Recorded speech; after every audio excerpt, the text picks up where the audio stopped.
1059 The Region, in partnership with RE/MAX Prime Properties, present On the Market, real estate advice that works for you. Have a real estate question? Call us at 416-335-1059. Tweet us at 1059 The Region or email us at info@1059theregion.com. This is 1059 The Region. I'm Tina Cortez with On the Market, York Region's exclusive radio real estate show. Our real estate expert and co-host is Asif Khan from RE/MAX Prime Properties. And Asif, you have today's first guest.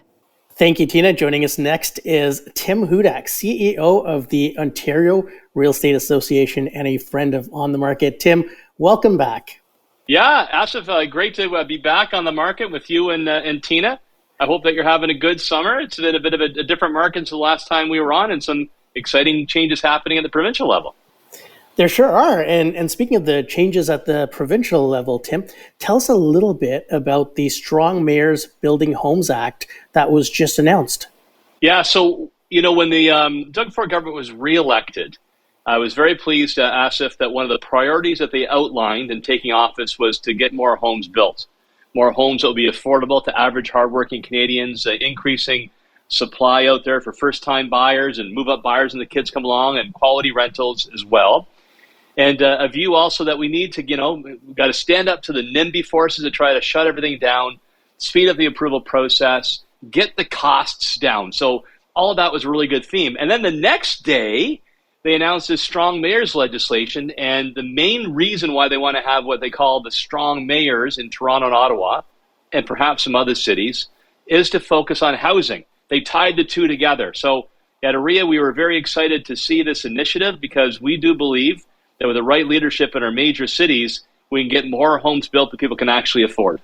And Tim, another key area that this would address is the delays that we're seeing and the red tape involved in getting these housing starts going. Does this put more power into the mayor's hands in order to get things going and kickstarting the building process? Yeah, great question. You got the right insight there, Asif. So let's set the big picture. I can tell you more. It's called Bill 3. It's the Strong Mayors Building Homes Act, like the title. But, the book isn't just the title, right? So when you open up the pages, initially, it will be Toronto and Ottawa only, our two largest centers, but the government has said they'd be looking at other cities as well next. And what does it do? Well, it basically recognizes that in those big cities, the mayor is elected by a large population and should not be just, one voice among many at council. That they are looking at a city on a citywide basis, not just, getting a park built in one ward, but what's good for the city as a whole. And therefore, the mayors, if this bill passes, are going to have some extra powers. Let me tell you what that would be. It would be hiring the chief administrative officer and key staff like the planning officer.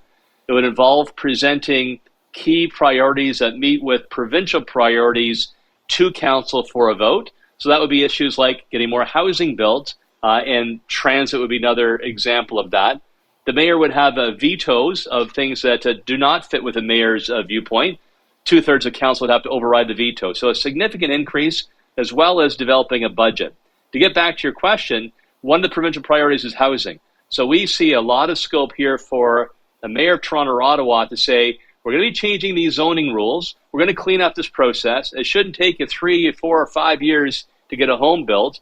And, maybe we can use some existing space to have duplexes, triplexes, and townhomes, great opportunities for first-time buyers. There, in a nutshell, is what this legislation contains. And this is something that OREA has been lobbying for years, and you've played a key role in trying to increase the affordability aspect of housing and making sure everyone has a home. How much of a role did OREA play in getting this together? Well, we weren't the only one, but I do feel that we really punched above our weight on getting these changes. Let me maybe give some examples. So, picture a wartime bungalow, whether that's in Toronto, in Durham or York region, and it's past its best before date, right? It's wearing down a little bit. Right now, a homeowner can knock that home down and build, a 3 or 4 story monster home for one family. And we support that. That's their right. They've saved up their money. They should have the ability to do so. And they can do that really without a whole process. You just move forward. But Asif, if that homeowner wanted to knock down that old wartime bungalow and build a a duplex or a triplex or townhomes, so you can have 3 or 4 families, that can have a place to live. Oh my God, they go through this red tape, ringer, delays, all the NIMBY forces come in and get slowed down, and eventually they throw up their hands and walk away. And who loses? Well, it's those 3 or 4 families trying to get into the market. So we call this exclusionary zoning. It's built to exclude people from having access to homes. We do believe this new legislation will help mayors knock that down, provide more housing opportunities. That really was top of our list. We've lobbied hard for it. So we finally see that after knocking on this door, it is now open. Now, Tim, is there also going to be some checks and balances to make sure the mayors are following through on this type of legislation? And is there going to be some involvement from OREA as well as the provincial government as well, federal? Yeah, we'll definitely work with our local boards where this takes place. We'll continue to press why this is important, and I believe it'll work, how we can expand that to other cities as well. Our number one mission when we wake up in the morning at OREA and our feet hit the floor, or we open up our desktops, is to help get more homes built, to help create that next generation of Canadian homeowners. So, as I said, the door is open, but we're going to barge right through it and get that job done. The other part of your question, Asif, is the checks and balances. For sure, we live in a democracy, so the mayor would still have to have these proposals passed. The mayor will have the capacity to hire the chief planner to set some policies, but when it comes to zoning changes, the mayor could bring forward a plan.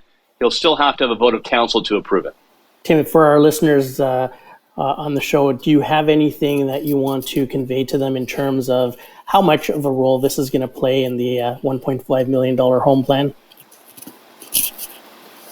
Yeah, look, we need to build 1.5 million more homes in the next 10 years. We need to build those homes so that your sons and daughters, you yourself, can actually find a home that you can afford as your greatest investment and place where you found yourselves the most secure, where you can actually truly be yourself and have your fondest memories.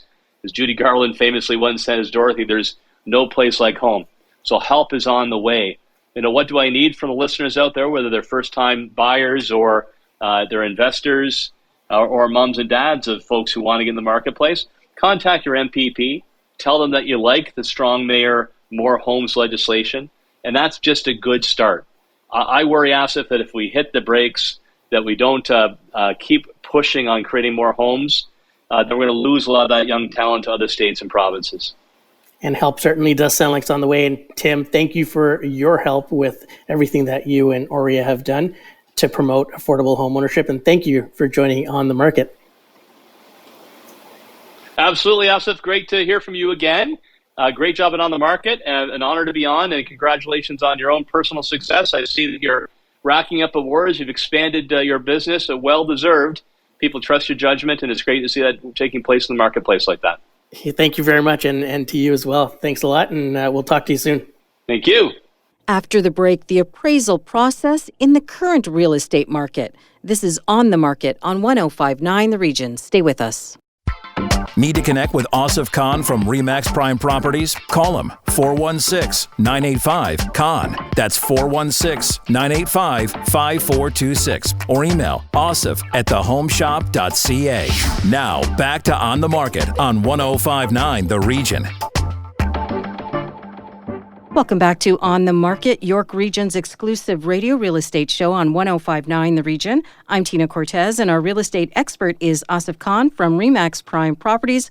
Asif, over to you. Thank you, Tina. Joining us next is Claudio Polito. Claudio is the owner, managing partner at Cross Town Appraisals, and he's the past president of the Appraisal Institute of Canada, Ontario Association. Claudio, welcome back. Asif, thank you for having me on. Pleasure to be here. Claudio, it's certainly been a wild ride in the real estate market over the last little while, and we've had some properties that have sold for way more than asking. How has that affected the appraisal process? And suppose someone had a 180-day closing or so, how's that affecting market values right now? That's a fantastic question. We're getting more and more requests from lenders to reassess, to update appraisals that are completed in February, March, April, and May. Wow. So even though the appraisal was done and supposedly passed, because it hasn't closed, you are now having to reassess these properties. Exactly. A lot of lenders will have let's say a 90-day or 120-day period where the appraisal is still valid in their eyes. Some have shorter time periods. And we're finding, I would say, 15 to 20% of all inspections or revisits of properties we've done. They're comparable updates in essence. So they are comparable. So comparable updates, they want new comparables, more recent sales. Lenders are nervous. They're nervous at the market. So how many of these are not meeting the appraisal value that was established a while back? Just roughly off the top of my head, I would say if we were at your property in February, March, April, May, there's a very good chance, a highly good chance, over 85, 90%, that the current market value would be less than what it was in the spring. So are the banks pulling financing on these properties, or are they asking for a further down payment? Is there any recourse that the buyer would have, or the seller even in this case would have, to say that, listen, when we sold this place, it was valued at that amount? We've had some cases where buyers and sellers have renegotiated. They realize it's sold in February and that market does not exist today. And if this current buyer can't close, then the likelihoods of finding another buyer at that same price may not be great. So we've seen some cases where buyers and sellers renegotiate come to a new meeting of the mind, so to speak. And there's vendor takebacks being offered these days. There's many different solutions. Private lenders coming in to the rescue. But what's complicating the process even more is these automated appraisals that people are finding online through lead generation companies or other marketing companies. How do you treat those? Because what if someone comes to you with an amount that's ridiculous and says, well, this system told me that my place was worth $50,000 more, but your appraisal came in lower? This is a great example of where an automated model lags, and it's just behind the times. So let's say a year ago, that same model may have been too low, not taking into account the current market conditions. Today, it's probably too high, not taking into account the current market conditions. So an AVM, an automated evaluation model, it's based on completed transactions. Sales have gone through. A lot of times they're based on a postal district, based on a model that takes certain features of properties and weighs it accordingly. What it doesn't take into account is the property specific. That property on that street in that condition today. 3 bedrooms are 3 bedrooms, but they could be different. That's true. And upgrades aren't included. Any improvements aren't included. But you're 100% right in that 2 years ago, these property valuations were off by $200,000, $300,000. And now they're still off, but in the other direction. Appraising, selling, anything to do with real estate. Real estate, we always say, is the single biggest asset or purchase most people will make. It's also the most emotional purchase people will make. And emotions includes your senses. And taking that out of the equation is a disservice to the property. So you need eyes and ears, feet on the ground, to assess what it is and where it is and why it is. And Claudio, Cross Town Appraisals is regarded as one of the most established and credible appraisal companies out there. Do you see a lot of people coming to you to reappraise homes or condos that other appraisal companies have done and may not have met the desired value for the lender? We're often asked to reappraise, to provide a second opinion or what have you. It varies from client to client, but yes, we're always being asked to give a second opinion, more so by lenders. We find lenders, especially in uncertain times, they count and rely on firms like us. When times are great, times are great. But the first little hiccup in the market, and everybody runs for cover. And now that we have numerous reports out there about potential price declines up to 40% or 30%, how's that affecting the appraisal process and deals? Because do you take that into account to say, okay, you're not going to close for 60 days and there's a potential price drop, so we're going to appraise it for less? How does that work? Or is it a picture of that property on that day? An appraisal is always a point-in-time analysis. What's it worth today? We can't predict the future. We can help explain the past and understand today, but our values are based as of today. I know there's a lot of doom and gloom perpetrated out there. 6 months ago, values could never drop, and today's values won't stop dropping.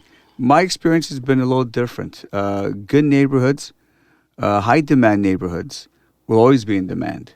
High value properties will always be in demand because they don't come up as often.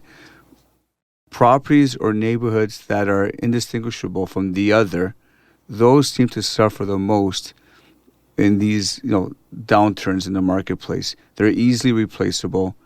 Tract housing, you can close your eyes and you can name which neighborhood you're in, which community you're in New York region, because they all look the same. Well, those pockets may suffer a little bit more today because there's no real pull to it. But the right street with the right property, regardless, it doesn't matter what the market conditions are, there's always a buyer for that property. Great information, and it really does say a lot about having a true professional go in and evaluate our property rather than rely on these automated reports. Claudio, thank you for your time and for joining On the Market once again. Thank you. When we come back, your real estate questions. This is On the Market on 105.9 The Region. Stay with us. Need to connect with Asif Khan from RE/MAX Prime Properties? Call him 416-985-KHAN. That's 416-985-5426. Or email asif@thehomeshop.ca. Now back to On the Market on 105.9 The Region. Welcome back to On the Market, York Region's exclusive radio real estate show on 105.9 The Region. Time now for our listener questions. Helen wants to know if it's worth entering into a contract for a new build condo if there is no guarantee that her home will be built on time or at all, since it's at the discretion of the developer. Asif, what advice do you have for Helen? Helen, in the past, we've had places that haven't been built on time and there's been delays or there's been an increase in costs, but they didn't really receive the same amount of attention that they do in today's environment with social media and everything. So does it happen? Yes, it does. But if you look at the number of projects that are being built across the Greater Toronto Area, the percentage is very low. And if you pick a reliable builder, a credible builder, one that has the reputation of building properties on time or even managing the delays, then you're all set. Do things happen like that? Yes, they do. But again, they're far and few between. We have heard a lot more stories lately, and that's been more because of the pandemic period where we've had delays in construction, shortage of labor or shortage of supply. And that's what's causing a lot of these delays right now. But over time, that will be rectified. And if you're buying a pre-construction condo right around now, you're probably about 2, 3, 4 years out. So by then, you should be okay. Our next question comes from Joe in Thornhill. He is currently saving for a down payment on a condo and planning to buy early next year. Do you think a building that is less than 5 years old is a better purchase than one older than that? Asif. Well, you definitely do get the benefits of a building that's under 5 years old because you're going to have maybe some updated amenities that you may not have in the older buildings.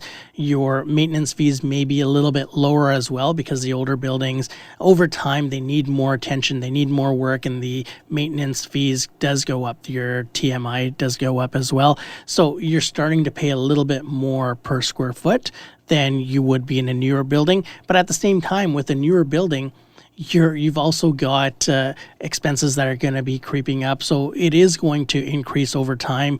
The older buildings tend to have larger units as well, whereas the newer buildings may not. Some of the older buildings have included parking spots where the newer buildings may not. So it just really depends. It's a lifestyle decision, and it depends on where you want to be and what type of condo fits your lifestyle and your choice of where you want to live. So it's not one size fits all. It really isn't. You really have to take into consideration all of the elements that go into that condo purchase before you make the decision on age of building.